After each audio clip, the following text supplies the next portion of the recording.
경험이라는 게 너무나도 중요하다. 아직까지 부동산을 투자 목적으로 사고 팔고 해본 적은 없죠. 혹시 분양권이라든지 뭐 이런 건 해보신 적 있어요?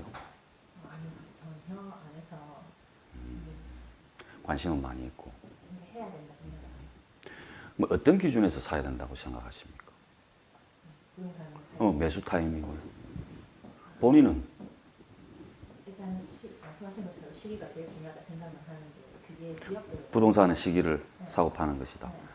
그러니까 대한민국이라는 땅이 사실은 좁다고 하지만은 지역적으로, 개별적으로 가격은 오르고 내리고 한다라는 거죠.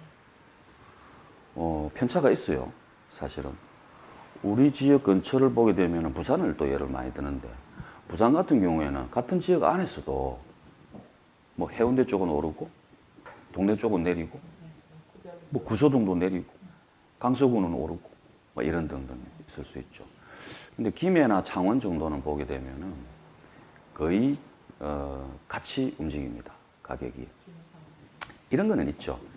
어느 쪽이 많이 오르는데 내린다라는 건 없고 조금 작게 오르는 지역이 있을 수 있고, 또 내린다라고 보면은 또 많이 내리느냐 작게 내리느냐 요 정도의 구분은 있을 수 있을지 몰라도 사실은 큰 틀에서의 가격의 흐름은 같은 방향으로 움직이더라, 이렇게 보시면 되거든요. 부동산의 시기는 어떤 한 주기를 본다면은 한 10년 정도 요즘에 보시는데, 묘하게도 10년 주기가 현실하고도 좀 맞아지는 것 같아요. 어울려요. 김해 지역만 보더라도 마찬가지고. 그래서 저는 실제로 지금의 어떤 시기를 뭐 김해 지역, 창원 지역 본다면은 철저하게 매수 타이밍이다라고 보는 이유 또한 시기적인 측면도 있지만은 제가 늘 강조하듯이 가치와 가격, 이 부분에 있어서 가격보다 가격이 가치보다 좀 저렴하다, 싸다라고 느끼면은 그렇다고 본다면은 매수 타임이라고 볼 수 있는데, 또 중요한 부분은 또 미래 가치겠죠. 지금보다 더 오를 수 있느냐라고 본다면은 가능성하다라고 보는 겁니다. 김해 지역은 제가 그 표에서도 보여드렸다시피 인구가 계속 증가하고 있어요. 지금 그 인구 증가표 보니까 데이터가 업데이트가 안 돼가지고 3월달께 안 나오던데, 3월달께 평 이상하게 좀 나오는데 숫자는 보니까 또 올랐어요. 2월, 1월. 지금 제가 게시해놓은 것은 1월달까지였는데 2월달, 3월달도 올랐더라고. 인구가 증가했더라고. 지금 현재 53만이 넘어가죠. 그런 상황에서 지속적으로 또 인구가 늘 수 있는 어떤 조건이 만들어지고 있다는 거지. 그건 어디에서 볼 수 있냐 하면은 유라 이지구 같은 경우도 보신다면은 실제로 저쪽 용원이라든지 산업단지 있잖아요. 그 다음에 주촌도 마찬가지고, 또 우리 인근에 뭐 공업단지들이 뭐 진례도 그렇고 만들어지고 있잖아요. 진례도 뭐 주거단지의 뭐 배우로서는 성장하고 있지만은 거리가 가깝기 때문에 진례에 회사에 다니면서도 장류에서 출퇴근하기가 상당히 용이하다. 그렇다면은 뭐 도시가 형성이 되어 있는 편리성도 있으니까 장류 쪽에 각광을 받을 것이다. 그래서 저는 김해보다는 뭐 김해 안이 뭐 또 장류지만은, 그죠? 김해에 속해 있는 게 장류지만은 김해보다는 장류 쪽이 더 매력이 있다라는 것은 큰 틀에서 그렇게 느낀다라는 거죠. 제가 그렇죠. 제가 지금 경매 입찰을 하고 투자 결정을 하는 물건들을 보게 되면은 김해에 자 봅시다. 뭐 숲을 보자, 나무를 보자. 이제 선택하는 데 있어서는 이거죠. 시기를 선택하는데 김해 지역이 맞는 시기다. 그러면은 이제 숲은 봤잖아요. 큰 틀에서 숲 봤으면은 하지만 그 속에서 무럭무럭 좀 자라날 수 있는 나무는 또 별게 아니겠습니까? 조금 더 많이 오르는 어떤 이런 아파트는 또 찾아보면은, 또 많이 하다 보면은 그 경험을 그 속에서 하다 보면은 또 감이 좀 올 수 있거든요. 그래서 오늘 제가 입찰하려고 했던 뭐 한국 아파트, 내외동에. 장류는 아니지만은 또 내외동인데 한국 아파트. 그쪽은 사실은 신혼부부라든지 서민층에서 상당히 좋아하는 입지란 말이에요. 대단지 아파트고, 뭐 근처에 신세계 백화점 있고, 이마트 있고, 경전철 역사도 있고, 그리고 뭐 옆에 주위 상권, 재래시장, 뭐 등등 학교 뭐 다 갖추고 있단 말이에요. 아파트의 가격을 결정하는 건 교통, 교육, 환경이다. 세 가지입니다, 크게. 김해 내외동 교통 좋죠. 뭐 버스, 경전철 뭐 등등 사실은 관통하고 있으니까 상당히 좋고, 교육, 뭐 교육이라고 보면은 물론 뭐 좋은 학군 이런 이야기 하지만 뭐 지방에서야 뭐 서울하고 비교할 수 있겠습니까? 뭐 비슷비슷한데 초등학교, 중학교, 고등학교가 곳곳이 있단 말이야. 근처에. 그냥 살짝 걸어서 가더라도 충분히 할 수 있는 갈 수 있는 뭐 그런 부분이고. 부산으로 나간다면 경전철을 얼마든지 이용할 수도 있고. 김해에 유일하게 하나뿐인 백화점도 앞에 있고. 신세계 백화점. 그것도 이마트, 상당히 큰 마트가 있고. 거기 거주하시는 분들은 너무 편하지 않겠습니까? 그리고 가격 또한 매력 있어. 저렴해요. 실제로 그게 고가였을 때 뭐 2015년도 기준하면은 1억 7천, 1억 8천 정도 했단 말이야. 제가 입찰하려고 했던 물건이.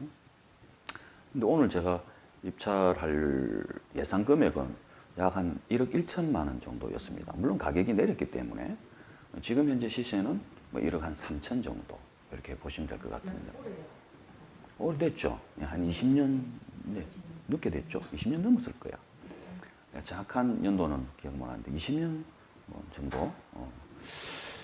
그 상황에서 뭐 좀 노후된 아파트라고 하더라도 입지 부분이 완벽하기 때문에 충분히 조금 노후됐다 하더라도 커버할 수 있다. 그리고 선호도가 상당히 높기 때문에 말을 바꾸면은 그것 또한 매수세가 많다 이렇게 볼 수 있겠죠. 그래서 매수 매도가 상당히 활발합니다, 실제로. 예. 매수 매도가 활발하다라는 것은 그만큼 선호도가 있다라는 거죠. 그죠?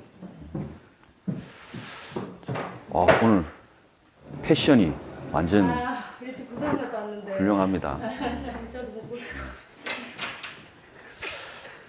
그래서 했는데 그 입찰을 하려고 했다가 왜 못하느냐, 이건 실질적으로 요즘에 이제 정부, 현 정부의 그 부동산 가격을 잡기 위한 수단으로서의 어떤 뭐 대출 규제, 이런 부분들이 조금 걸림돌이 됐어요. 그래서 뭐 입찰하시고자 하는 부분에 대한 어떤 내용을 뭐 정확하게 설명드리기는 좀 그렇지만은 어쨌든 요즘에는 실제로 뭔가 입찰까지 가는 과정이 예전보다는 훨씬 더 좀 힘들어졌다 이렇게 보시면 돼요. 예. 대출 이런 것 때문에 더 힘들어요. 그렇죠. 대출도 힘들어지고. 근데 다행스러운 것은 실질적으로 그 매수세가 조금 살아나고 있다. 요거는 1년 전보다 훨씬 제가 느낄 수 있어요. 1년 전이 아니라 작년 정도, 한 4, 5개월 전보다는 확실히 매수를 희망하시는 분이 늘었다라는 거는 김해 쪽이요. 예, 피부로 느낍니다. 실제로. 그리고 요즘에 뉴스에도 좀 나오는데 뭐 지하시는 관심이 많으실 건데 실질적으로 거제라든지 창원 같은 경우에 큰 손들 매집 세력이 있었다. 뭐 이런 등등 나오죠. 어떤 아파트는 보니까 뭐 160세대를 사고 뭐 이런 것도 나오던데. 그래서 역시나 가치 대비해서 가격이 낮다. 뭐 이게 싼 거거든요. 이렇게 딱 본다면은 실제로 저는 한 1년 전부터 사실은 더 관심을 가지고 있었고 그렇게 매수를 했었는데 작년에 제가 거제에 아파트를 두 채를 매수를 했다. 이건 이제 공동 투자였어요. 소액으로 했던 부분은 가격이 차익이 좀 나죠. 상당한 좀 차익이 납니다. 그래서 거의 이제 이 바닥에서 샀지 않느냐. 바닥에서 또 금매보다도 더 저렴한 경매라는 도구를 이용했기 때문에 가격이 올랐다라는 게 아닌데 그냥 어느 정도 수준 회복도 아니고 그냥 금매 정도 수준이 없어졌는데 차익은 좀 낮다라는 거죠. 그래서 제가 아주동 대동 다숲을 말씀을 드렸죠. 보여드렸죠. 2억 3천 300인가 500 정도에 구매를 했고 지금 실거래가가 3억에 육박한다라는 거지. 근데 보세요. 와, 3억짜리를 몇 달 만에. 작년 12월 달에 명도가 끝났으니까 불과 지금 뭐 세놓고 하는데 한 2번 정도 월세 들어온 상황인데 사실은 계산상으로 그 차익을 계산해 보면 뭐 6,500 정도 이렇게 나오는 거죠. 물론 비용을 계산하면 또 줄어들겠죠. 그래서 조금만 더 회복한다면은 사실은 꽤 괜찮은 수익이 나온다. 지금 현재 6,500이니까 뭐 3억 한 2, 3천 정도만 된다면은 거의 1억 가까운 어떤 차익이 발생할 수도 있다라는 거고 거기에서 공동투자의 장점이라고 한다면은 그게 소유자가 3명이거든요. 저 포함해가지고 나머지 2명. 이게 매력이 있어요. 투자를 하신다고 보면은 양도소득세를 생각 안 할 수 없죠. 우리는 차익의 목적이니까. 차익이 난다라고 가정했을 때 양도소득세는 당연히 내야 되는데 거기에서 절세를 해야 되겠죠. 탈세가 아니고. 당연히 3명의 소득으로 개개인 분류가 되다 보니까 어떻습니까? 양도소득세는 누진세. 그죠? 차익이 얼마가 났느냐에 따라 가지고 과표기간이 달라진다라는 거죠. 그래서 쉽게 이야기하면은 뭐 한 명이 1억의 차익을 냈을 때와 3명이면은 한 명당 3,300만 원의 수익이기 때문에 세금을 내는 과표 구간이 확실히 낮아지죠. 그래서 절세를 할 수 있다. 좋은 점입니다. 근데 또 주의하실 점도 있어요. 거기에서 부부가 있잖아요.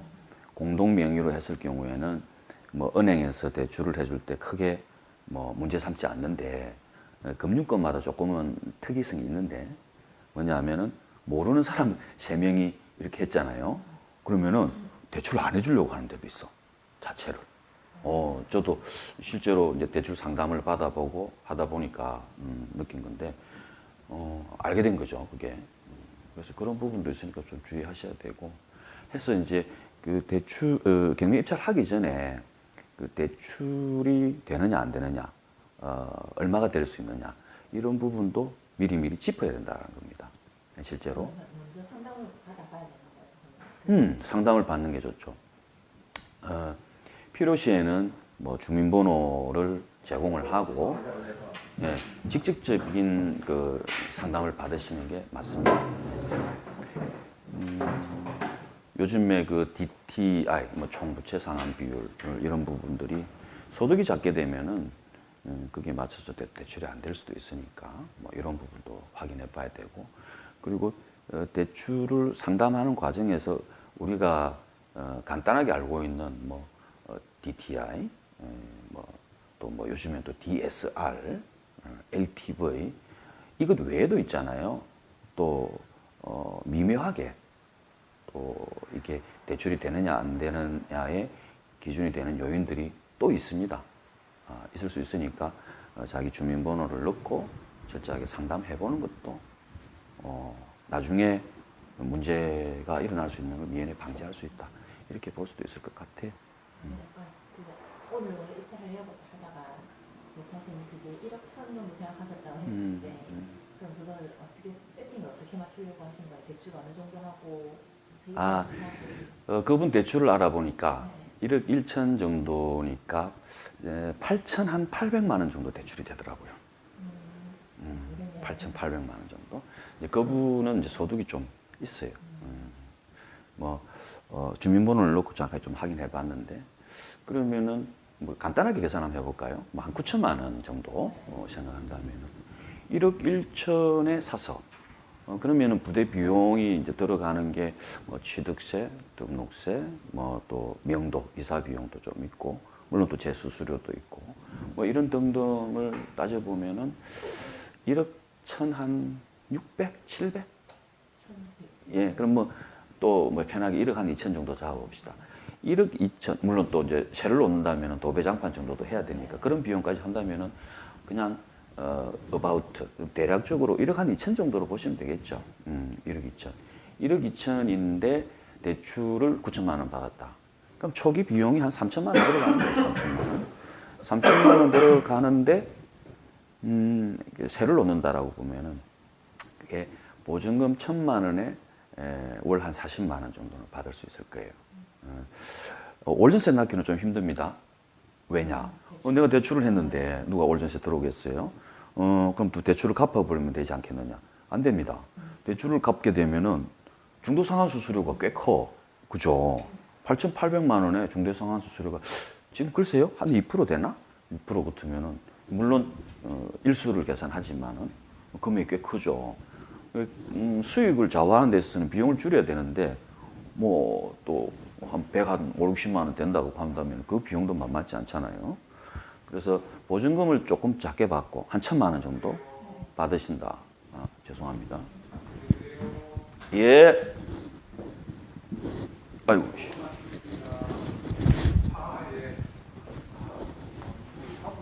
예, 다음에 뵀으면 좋겠는데요. 예. 예, 다음에 좀 뵙겠습니다. 예, 예. 김형욱 씨, 오세요.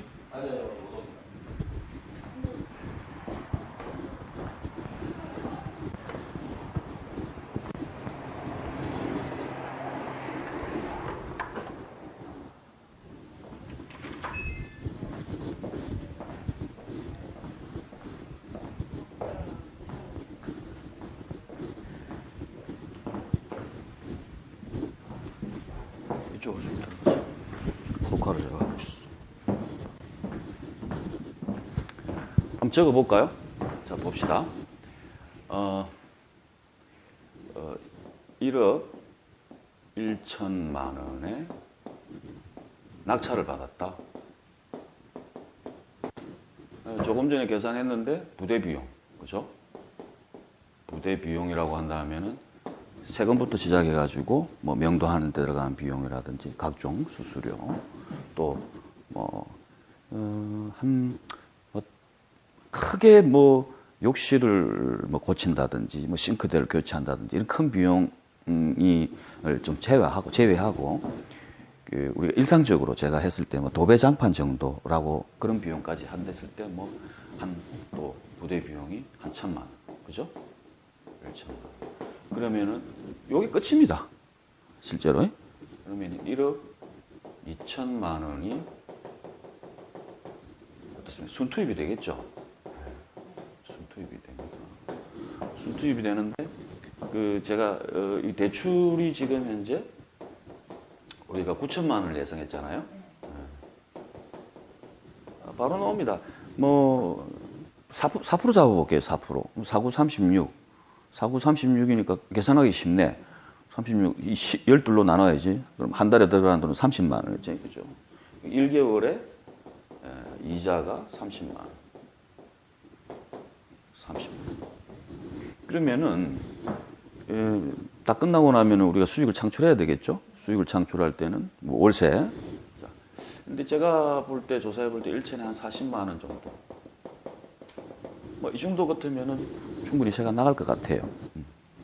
1천에 40이면은 1억 2천만 원 순투입에서 마이너스 1천만 원을 해야 됩니다. 이제 맞죠? 이제 순투입이라고 한다면은 조금 다르네요. 이 순투입을 여기서 이렇게 돼야 되겠지. 대출을 좀 빼야 되겠죠, 그죠? 자기 순수 투입에서 잠깐만요. 3천만 원. 3천만 원인데 여기에서 마이너스 1천만 원이 되죠. 보증금을 받았으니까 수익 계산할 때 이렇게 합니다. 그러면은 2천만 원이죠. 2천만 원. 그리고 월세 40만 원 받아가지고 이자 내야 되겠죠? 30만 원. 응? 10만 원이 남네. 10만 원이. 그러면은 2천만 원을 투자해서 매월 10만 원의 수익이 날 수 있다. 그러면은 2천만 원을 투자했는데 매월 10만 원이면은 뭐 이 정도 같으면 수익이 꽤 높은 거예요. 실제로 상가 투자도 요즘에 신축 상가 분양해 보면은 5% 정도 제시하기가 쉽지는 않거든요. 물론 또 그렇게 뭐 잘 나오지도 않지만 일단은 매월 10만 원이라고 보면은 어떻습니까? 6% 정도 되겠네, 그죠? 수익이 이렇게 하고 실제 우리가 노리는 부분은 수익이라는 부분은 자 수익을 있잖아요. 오늘 상가 관련하고도 맞는데 비슷하게 적용이 되는데 운용 수익이 있고 그 다음에 처분 수익이 있어요. 처분. 네? 뭐 처분 수익을 뭐 자본 수익이다 이렇게 이야기도 하시던데 운용 수익과 처분 수익이 있는데 아파트를 뭐 운용해 가지고 월세를 뭐 많이 받으면 좋겠지만은 사실은 목적이 처분 수익 아니겠습니까? 처분 수익. 그랬을 때 이제 차익을 보는 건데 지금 현재 매매 가격이 1억 3천이라 그랬죠. 그죠? 그러면은 뭐 한 2년 후에 판다. 지금 현재 1억 3천 있다. 뭐 안 올랐다. 2년 후에 안 올랐다 하더라도 일단 1,000만 원의 수익은 나잖아요.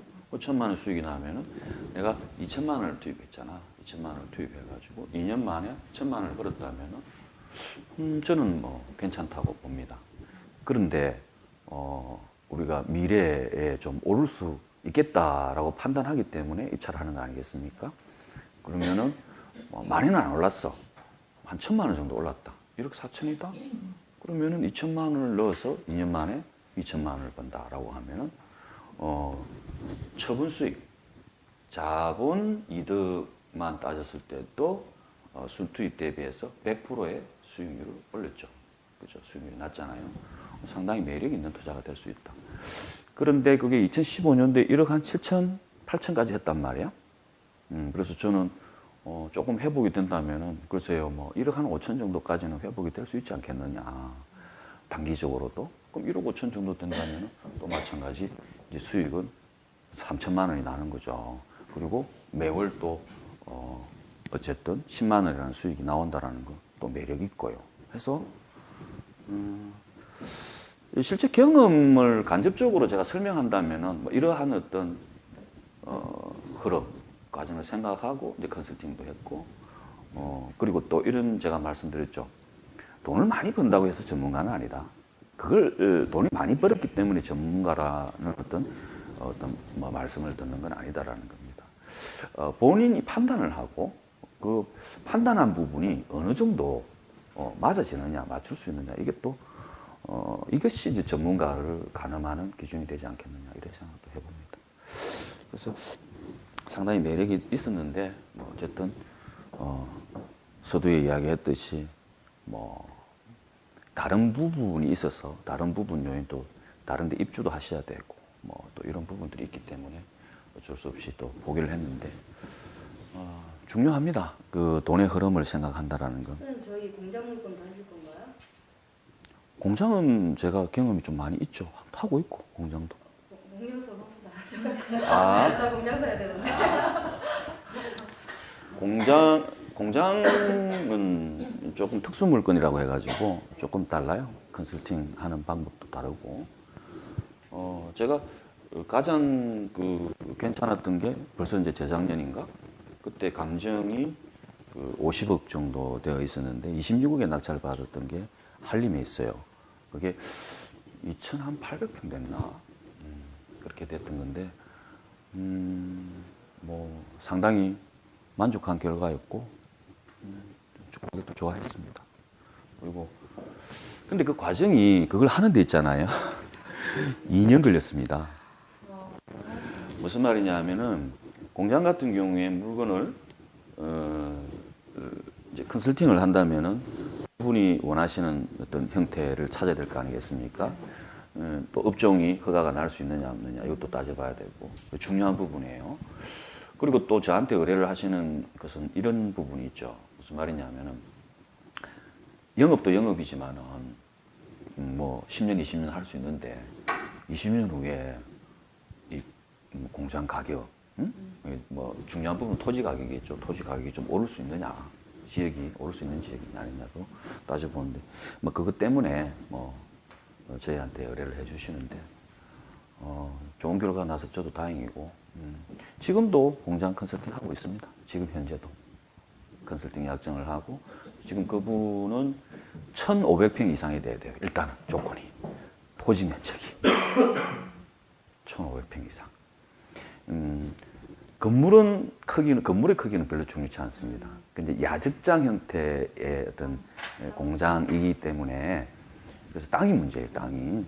그래서 제가 물건을 검색할 때 일단은 최소 1,500평 이상 되는 물건이 나오면은 검토를 하고 제가 또 알려드리죠. 알려드리면은 최종적으로 본인도 검토를 좀 하시고 오케이 이렇게 사인 나면은 또 가격을 입찰 가격을 한번 또 가상으로 한번 모니터해보고 그리고 또 그분의 또 허락을 구해야 되겠죠, 그죠? 동의를 얻어야 되고 그런 등등 이제 작은 규모도 중요하니까 그리고 뭐 대출도 알아보고 뭐 여러 가지 비용 계산하고 입찰하는데 공장이 일반적인 물건보다는 사실 시세 대비해 가지고 좀 많이 저렴하게 살 수 있다.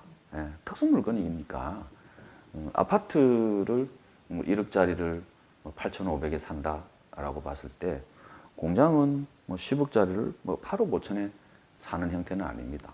한 7억, 6억 이 정도까지도 가능할 수도 있다라는 거고 그건 또 공장이라는 물건이 뭐 특수 물건이라고 이야기했지만은 뭔가 해결하는데 좀 어렵지 않겠습니까? 그런 느낌이 들죠? 네, 그런 부분도 있고 하기 때문에 또 일반인들이 쉽게 공장 입찰해야지 아니죠. 원하시는 분들이 좀 작다, 희소성이 있다 이렇게 보시면 됩니다. 해서 공장도 하고 있는데 매력 있죠.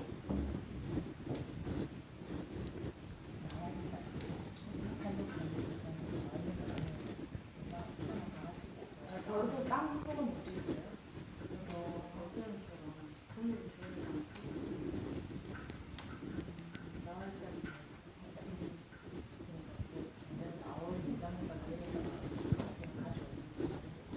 그냥 피상적이요. 네, 지금부터 준비해서 하겠다는 거지. 왜냐면 정부에서 지금 선발 다 묶어가지고 할 수 있는 게 없잖아요. 작은 거로. 뭐 어떤 형태의 물건이라도 부동산에 대한 그 관심은 저는 중요한 부분이라고 생각합니다. 그리고 뭐 제가 경매 컨설팅도 하고 부동산 재테크에 대해서 강의도 하고 또 뭐 제 고객분들 컨설팅에서 성과를 내기도 하는데 실질적으로 혹시 이런 자료 봤습니까? 우리나라의 그 부자들 돈이 많으면 많을수록 사실 부동산이 좀 많더라. 부동산 자산이 많더라. 퍼센테이지가 이게 제가 그 국민은행의 뭐 기획팀인가 그쪽에서 조사했던 자료를 봤던 적이 있는데 뭐 10억 가지고 있는 사람, 100억 가지고 있는 사람 이렇게 나눠 볼 때 실질적으로 100억 가지고 있는 사람이 부동산 자산 비율이 더 높더라는 겁니다. 훨씬. 그래서 결론을 이렇게 냅니다. 아, 역시 부자들은 부동산을 많이 가지고 있구나. 그런데 그건 저는 좀 다른 시각에서 봐야 된다고 보는데 틀린 말이다라는 겁니다. 부동산을 계속 매수를 하고 관심을 가지고 매수를 하다 보니까 부자가 된 거지. 부자가 되고 난 이후에 부동산을 산 게 아니다라는 겁니다. 순서가 바뀌었다라는 거지. 이해하실 수 있겠습니까? 네. 해서 우리나라가 가지고 있는 어떤 뭐 지역적인 특성 또 뭐 다른 요인들도 많이 있겠죠. 또 인플레이션에서 자유로울 수 없는 이런 우리 그 경제 상황 이런 등등을 보게 되면은 뭐 인플레이션 해치 기능이 뭐 부동산이 인플레이션의 해치 기능을 가지고 있다 이런 이야기는 많이 들어보셨잖아요. 그렇듯이 돈의 가치가 하락하고 물가가 상승하면은 부동산 가격이라는 것은 오를 수밖에 없지 않겠습니까? 그리고 우리나라는 땅이 좁죠, 그죠? 인구 대비해가지고 땅이 좁고 그러다 보니까 뭐 10년 전보다 5년 전보다 내린 곳을 찾기는 불가능하죠, 거의. 어떤 단기적으로 뭐 그냥 그렇게 조금 내릴 수도 있는 부분은 있겠지만은 사실은 5년 전보다 내렸다 이런 부분 찾기는 사실은 좀 힘들 겁니다. 그리고 토지 가격은 실질적으로 우리가 김해 지역, 창원 지역 부동산 아파트 가격이 좀 하락의 폭이 깊고 좀 많이 하락했지만은 토지 가격을 이렇게 조사를 해보면은 좀 내리긴 내린 것 같아요. 근데 우리가 생각하는 아파트의 가격이 내림률, 퍼센테이지 그 정도에 미치느냐? 못 미칩니다. 그러니까 훨씬 미약하다, 내림폭이. 뭐 이렇게 볼 수 있고요. 일본 같은 경우에도 상당히 오랜 기간 그 아파트 값의 폭락, 주택의 가격의 폭락이 있었지만은 토지 가격은 또 반대로 또 상승을 꾸준히 했다라고 이런 자료도 나오더라고요. 그걸 이해를 한다면은 어쨌든 토지도 상당한 매력을 가지고 있다. 그리고 부동산의 꽃은 토지입니다. 토지를 투자 목적으로 해보신 분들만이 할 수 있는 겁니다. 실질적으로. 그래서 제가 늘 아파트, 토지, 상가 있으면은 속성을 잘 이해를 하시고 분산 투자, 토지도 해보고 아파트도 하고 또 상가도 하고 이런 어떤 전천 플레이어가 돼야 되지 않겠느냐 이런 생각도 해보는데 저는 뭐 일찌감치 상가, 토지, 아파트를 다 하고 있는데 아파트도 매력 있어요. 시기만 잘 선택하면은 단기적으로 토지하고 상가가 갖지 못한 장점, 환금성이 좀 있죠. 그래도 아파트는 해서 단기적인 어떤 성과를 내는 데는 아파트도 상당히 매력이 있다 이렇게 볼 수 있습니다. 하여튼 뭐 좋은 성과 또 경험을 또 지금 시기에서 한번 해보시는 것도 저는 좋겠다고 생각합니다. 경험하시고자 한다면은 상담 받으셔야 되겠죠. 저한테 상담을 받고 한 번, 두 번 정도 한두 번 정도를 해보는 거예요. 해보는데 그냥 운으로 가는 게 아닙니다. 조금 전에 한국 아파트 말씀을 하시니까 거기에 대한 계략적으로 흐름을 내가